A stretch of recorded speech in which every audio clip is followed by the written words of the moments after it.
Hello, kamusta na naman ang lahat?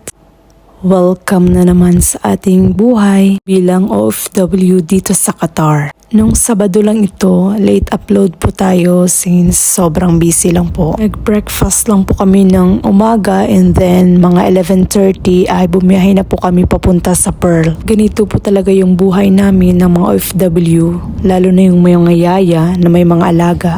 Pag walang pasok ay talagang gala day, gala to the max.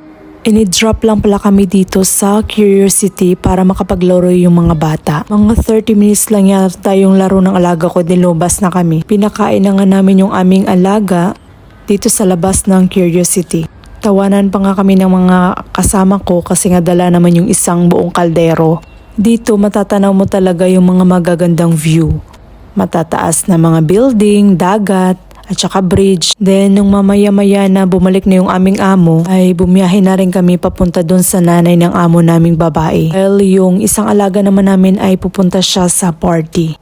Kung talagang iisipin ay talagang nakakapagod yung gala to the max. Pero andito tayo para magtrabaho, so let's just enjoy every moment. Hindi naman tayo habang buhay na nandito sa abroad. Soon maging good memories na lang ito.